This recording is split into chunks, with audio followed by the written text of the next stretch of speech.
मैथिली दुल्हन। इसके मनमोहक गीत जरूर सुने। यदि अच्छा लगा तो चैनल सब्सक्राइब जरूर करें। अखन अपने सब सुन रहल छी अलोली बाजार खगड़िया से माँ सरस्वती रिकॉर्डिंग स्टूडियो की शानदार प्रस्तुति मधुबनी। ई गोड़ा की से दही नहीं से हट करा ये हमर सुने माँ।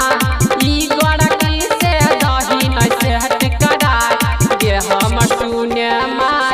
ई छोड़िया से दही नहीं से हट करा ये हमर सुने माँ। ये हमर सुने माँ। Presented by माँ सरस्वती रिकॉर्डिंग स्टूडियो अलोली बाजार।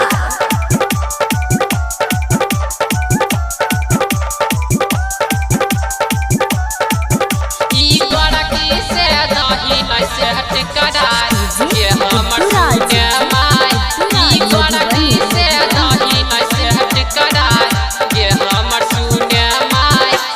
माल जबरदस्त छै गे चाल जबरदस्त छै चाल जबरदस्त छै गे चाल जबरदस्त छै। देखै में लागै बवाल हे गई देखै में लागै बवाल गे हमर सुने माँ। तू गोड़ा की से दही नहीं से हट करा गे हमर सुने माँ। तू गोड़ा की से दही नहीं से हट करा गे हमर सुने माँ। गे हमर सुने माँ। Presented by माँ सरस्वती रिकॉर्डिंग स्टूडियो।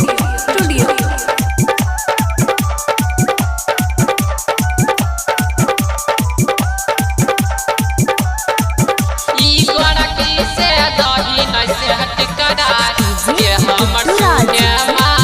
ई गोड़ा की से दही नहीं से हट करा ये हमर सुने माँ। एक बेरी हमारा पर फेर दे नजर गे फेर दे नजर मैयो फेर दे नजर गे। दुआरा पर डीजे बजाए हे गई दुआरा पर डीजे बजाए गे हमर सुने माँ। तू गोड़ा की से दही नहीं से हट करा गे हमर सुने माँ। तू गोड़ा की से दही नहीं से हट करा गे हमर सुने माँ। गे हमर सुने माँ।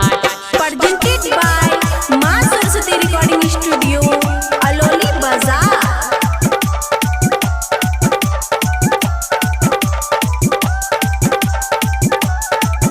ई गोड़ा की से दही नहीं से हट करा ये हमर सुने माँ। ई गोड़ा की से दही नहीं से हट करा ये हमर सुने माँ। राइटर श्री राम मैयो बनत गे अगुआ बनत गे अगुआ गे बनत गे अगुआ। 20 साल के लाही बोलाए हे गे सोनू निगम के दही कराए गे हमर सुने माँ। तू गोड़ा की से दही नहीं से हट करा गे हमर सुने माँ। तू गोड़ा की से दही नहीं से हट करा गे हमर सुने